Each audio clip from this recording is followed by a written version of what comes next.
Hola, ¿qué tal? ¿Cómo estamos? Bueno, aquí estamos nuevamente en un nuevo proceso de análisis de la contingencia política chilena, en especial posterior al plebiscito de salida. Como bien sabemos, este plebiscito tuvo un porcentaje de un 60% en relación a la opción del rechazo y un 38% en relación a la opción del apruebo. Ahora, una de las grandes preguntas que ha sobresalido con respecto a este tema tiene que ver fundamentalmente por qué se rechazó, cuáles fueron los motivos por los cuales esta situación fue de la manera en que fue. Han habido muchos análisis en este tiempo de distintos sectores, distintos partidos, tanto los del apruebo como el rechazo, cada uno, tratando de poder justificar una u otra situación. No obstante, me parece a mí que, de acuerdo al análisis real, al análisis práctico, esto viene desde abril del año 2022. Es decir, cuando aún ni siquiera estaba finalizado el texto final, se estaban recién haciendo las primeras asambleas de los constituyentes o los plenos que llamaban para poder establecer las normas. No obstante, a esa fecha ya existía en la población un temor. Hay que recordar que nosotros cuando nos enfrentamos a una persona vemos primero sus actitudes, sus conductas, y es ahí donde nosotros nos vamos formando una impresión. Pero cuando la impresión, la primera vista, la primera situación no llega, es muy difícil cambiar esa imagen que se produce. Entonces teníamos nosotros aquella vista cuando se inicia el proceso constitucional y estos constituyentes le impiden a un coro de niños que cante el himno nacional. Una de las constituyentes, en forma agresiva, en forma violenta, va donde la ministra de Fe y le ordena y le pide, le exige que no se cante la canción nacional, porque eran ellos los que estaban ahí. Pero ellos estaban haciendo un trabajo para toda la nación, no era un trabajo para un sector. Entonces existió una atribución, una autoatribución de un exceso de representación. Y me parece que estos constituyentes, al aparecer disfrazados, al aparecer votando en la ducha, indudablemente iban dejando una sensación de una imagen no muy grata dentro de la población, o sea, aquellos que íbamos a recibir ese texto, aquellos por los cuales no íbamos a gobernar por ese texto. Entonces, es indudable que esa imagen, más las peleas constantes, más las entrevistas que salían en televisión que decían que ellos tenían la mayoría, que ellos por ser mayoría iban a disponer las normas, ellos iban a hacer, a transformar todo el proceso chileno. Bueno, entonces, si nosotros analizamos el proceso desde abril, cuando el rechazo se impone sobre el apruebo, desde abril hasta septiembre nunca más bajó de los 10 puntos. Siempre el rechazo se mantuvo arriba, a pesar de que se iban incrementando normas, a pesar de que los plenos iban terminando, pero indudablemente siempre acaecían situaciones que justamente reafirmaban esa primera imagen en que si la imagen no era correcta, era obvio que el resultado tampoco iba a ser correcto. Entonces, ahí nosotros nos encontramos uno de los primeros bemoles de esta situación. Ahora, otro efecto, también hay que mirar el pasado, hay que mirar el contexto, porque se dice que esto nace del estallido social, del 18 de octubre, pero en aquella situación, en aquel evento social, nunca existió el llamado a una nueva constitución. No, se estaba exigiendo mejores salarios, una mejor igualdad, una mejor retribución, el tema de la previsión, el tema de la salud, el tema de la seguridad. Todas aquellas situaciones que se podían mejorar con leyes o transformando la Constitución. Pero nunca nadie en ese estallido pidió un cambio de Constitución. Hay que recordar que ese momento fue complejo para el Estado de Chile, en la presidencia del señor Piñera, en donde indudablemente los partidos políticos tenían una aprobación bajísima, un 0,1%, no alcanzaban el 0,3%, el mejor de los partidos políticos.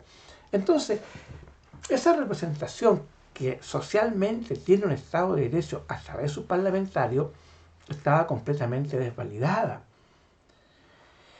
Y, tal como lo mencionaba anteriormente, entonces los partidos políticos se unieron en un acuerdo de la paz el 25 de noviembre, donde ellos fueron, que establecieron como una salida al conflicto la realización de una constitución, suponiendo que este nuevo proceso constitucional iba a salvaguardar todas aquellas inquietudes que estaban ocurriendo o hubieron ocurrido el 18 de octubre.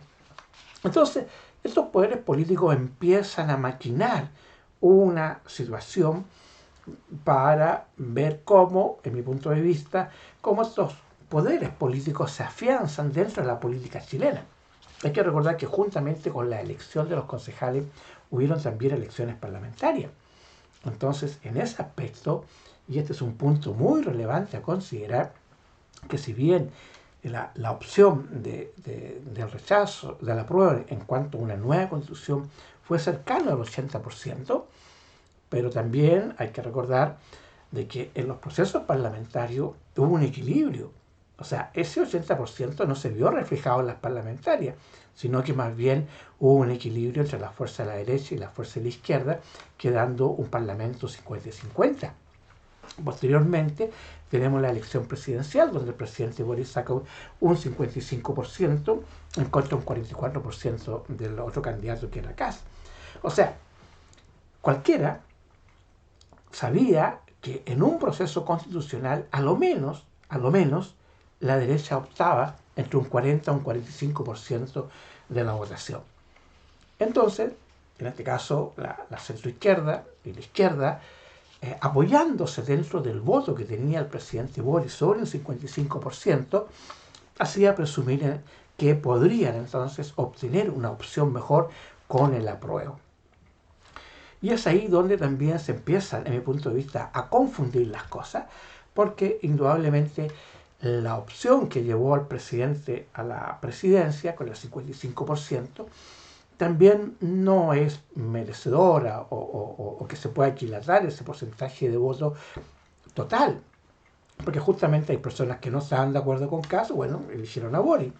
Entonces, pero el Parlamento tenía un 50%. Entonces, cualquier ley, cualquier constitución que se pudiera aprobar, rechazar, modificar, lo que sea, iba a pasar necesariamente por el Congreso y necesariamente iba a pasar por los votos de la derecha que estaban en el orden del 50%. Un tema que me parece a mí que no se vio, que no se analizó, que no se vio. Igualmente los convencionales, convencidos de su porcentaje, pero no observando que el poder político estaba dividido en el país en un 50 y un 50, entonces debieron ser un poco más cautos y establecer una constitución o un proyecto constitucional, a lo menos, que mantuviera un equilibrio dentro de las fuerzas políticas del país en virtud a las últimas elecciones que habían habido, cosa que no se vio. Entonces, ahí el tema fue complicado porque indudablemente partieron desechando lo que es a la derecha. Obviamente la derecha fue haciendo público todas esas situaciones en cuanto a que la convención no tenía un parlamento, no tenía un equilibrio, no buscaba un proceso de conversación, un proceso que hubiera un entendimiento completo para el país, y se fue sajando hacia un margen de una izquierda muy extremista, una izquierda de carácter muy radical, con el famoso Estado Social Democrático de Derecho. Pero este Estado Social Democrático de Derecho a nivel mundial tampoco tiene muchas virtudes. Es cosa que nosotros miremos, por ejemplo, Corea del Norte.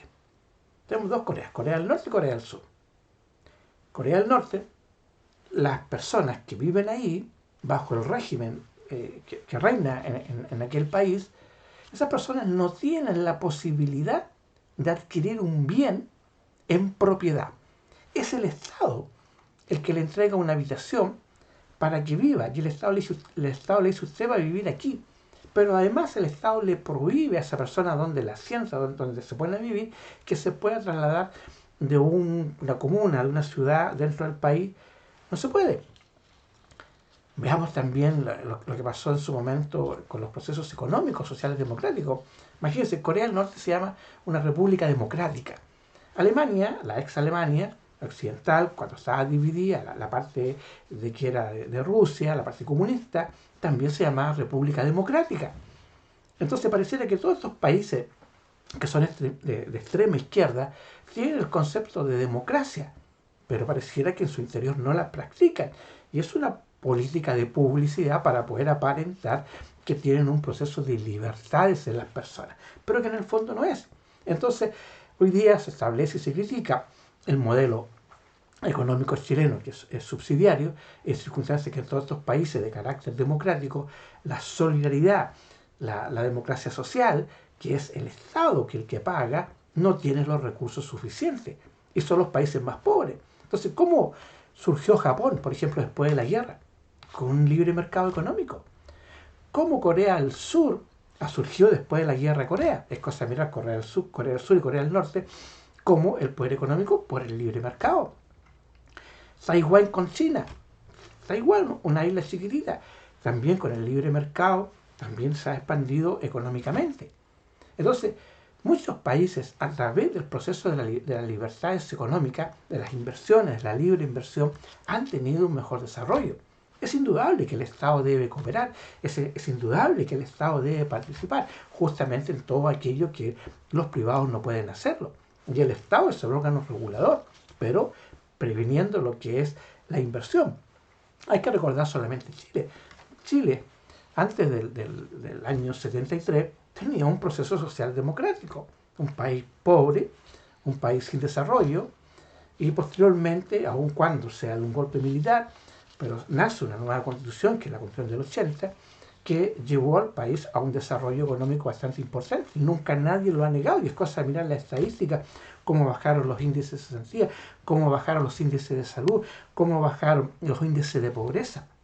Y el país se fue desarrollando, y en América Latina era un país que demostraba un proceso de desarrollo, y se ven en sus capitales, en sus ciudades, en sus carreteras, en sus construcciones, en su industria.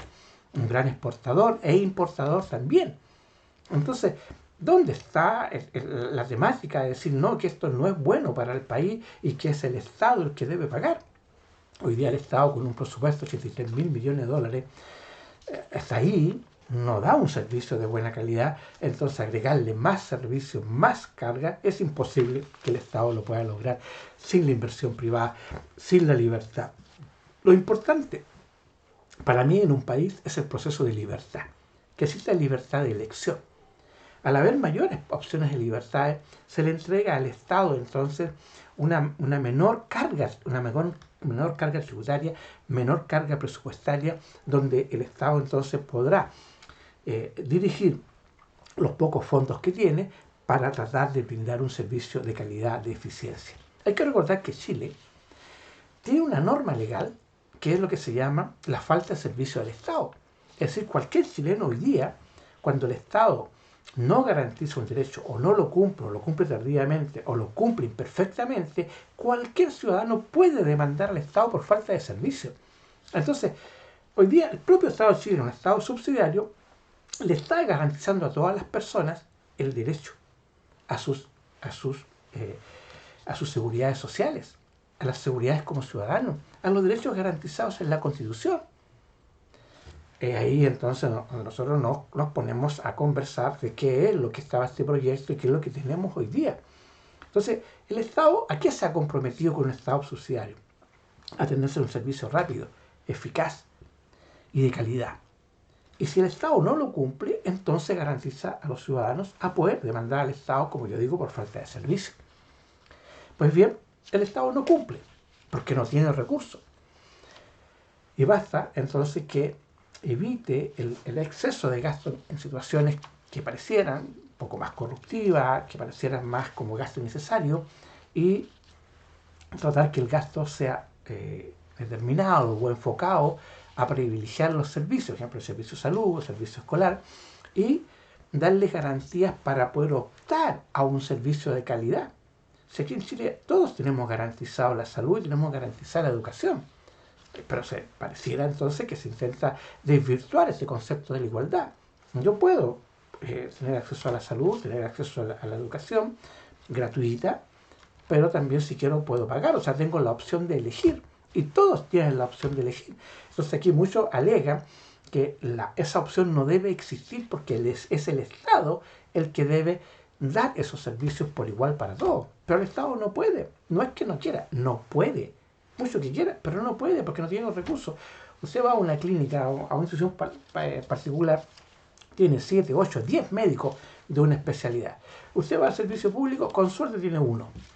Y tiene que hacer cola y tiene que esperar, hacer la fila para que el médico lo pueda atender. Y si el médico tiene un permiso, el médico sale de vacaciones, el servicio se queda sin médico, se estanca y las listas de espera empiezan a aumentar. Y el Estado no tiene la capacidad para poder suplir o tener mayor eficiencia, ya solo en médicos, en insumos, en utensilios, en todas las cosas.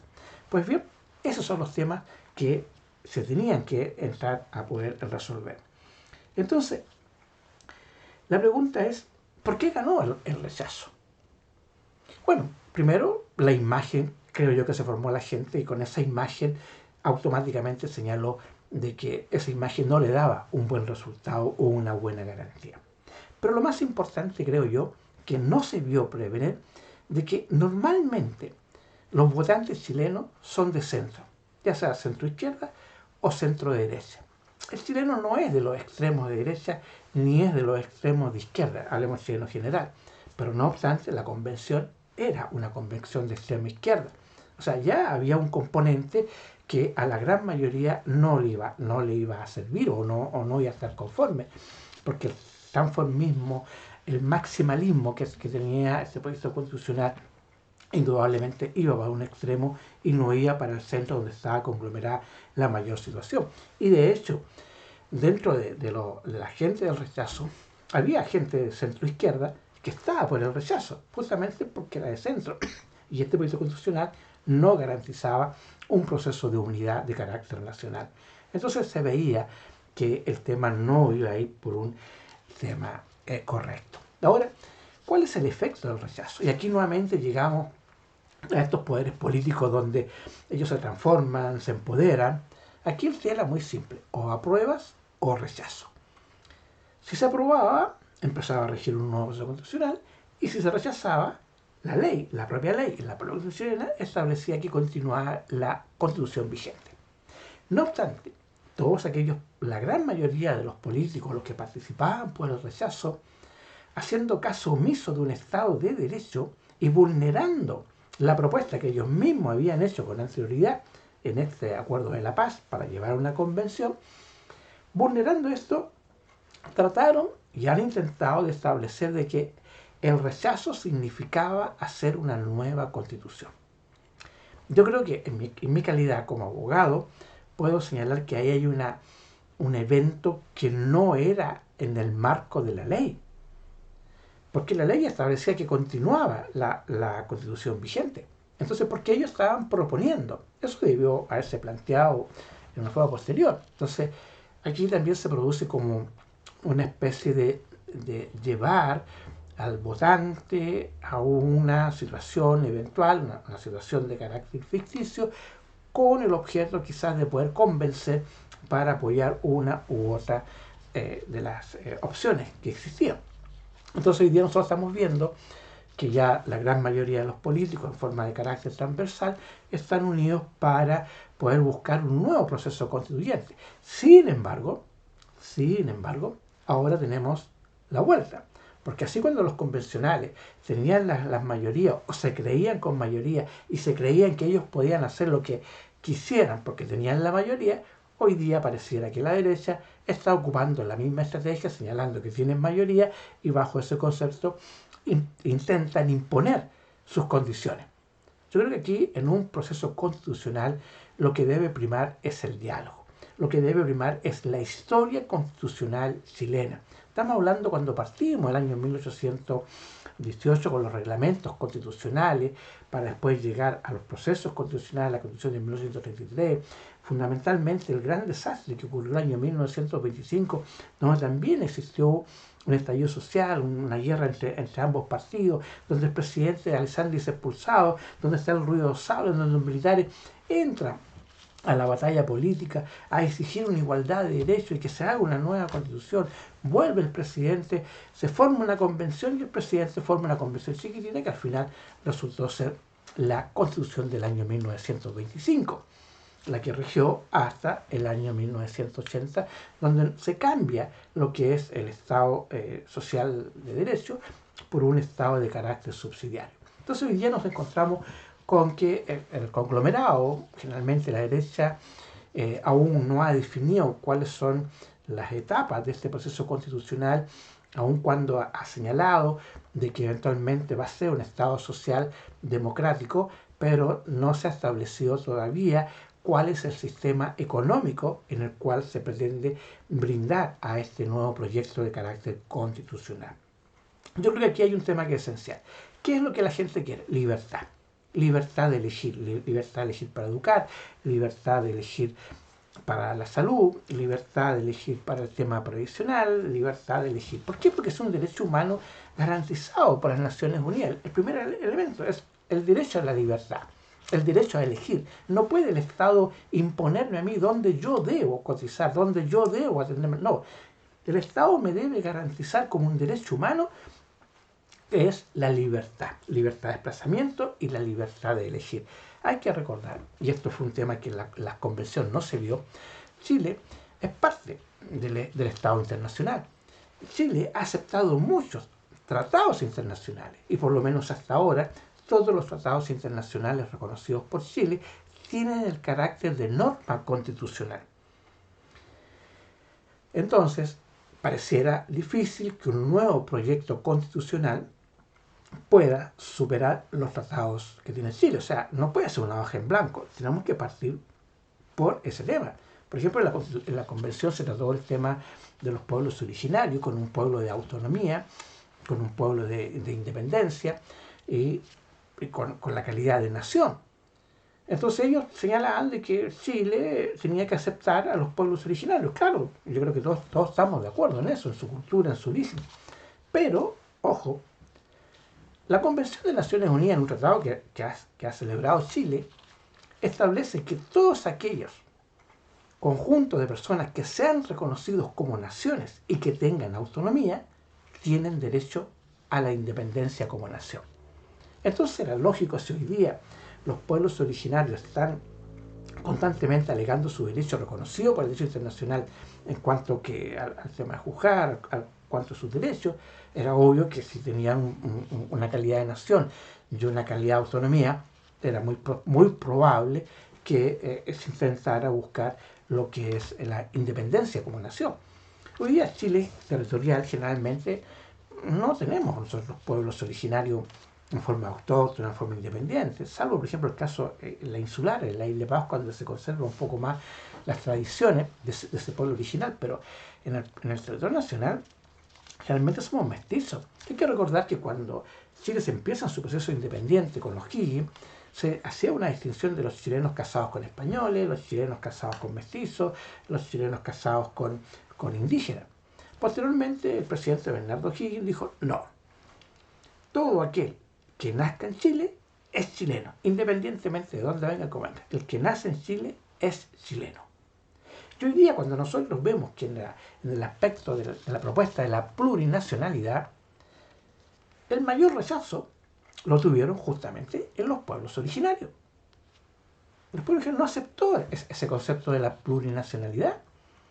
Entonces, ahí estamos nuevamente llegando a una combinación de lo que es la historia chilena en el aspecto constitucional, lo que son los tratados internacionales y lo fundamental que se va a discutir y va a ser la piedra de tope es el sistema económico que va a regir en nuestro país con una nueva constitución.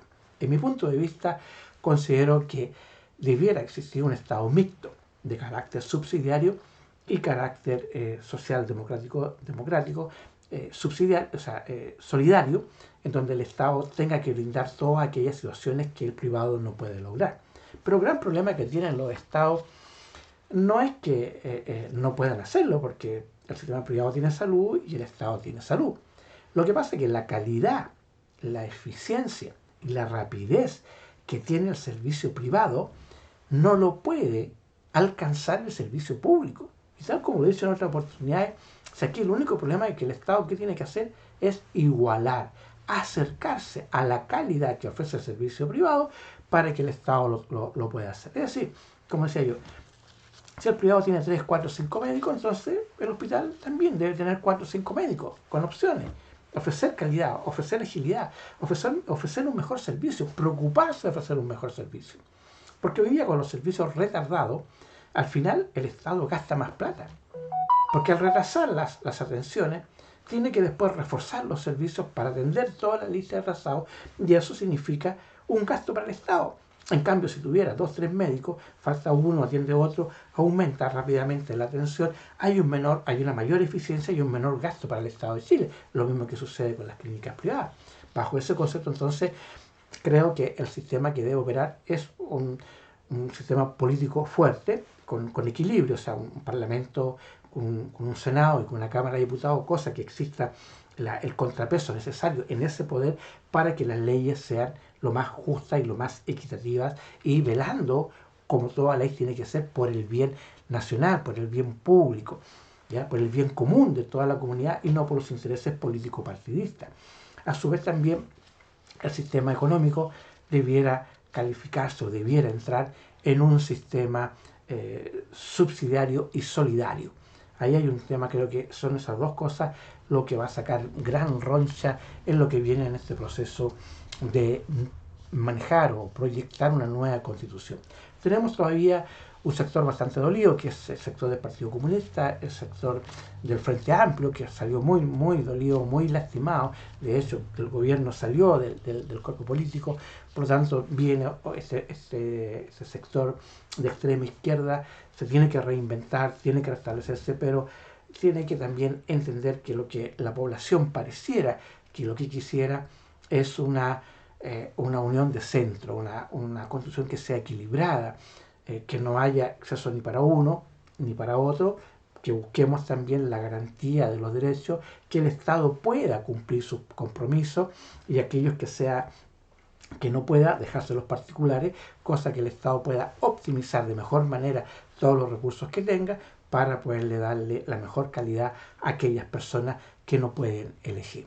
Bueno, esto es todo por hoy día, nos veremos en un próximo programa, seguiremos comentando y les agradezco sus visitas. Gracias.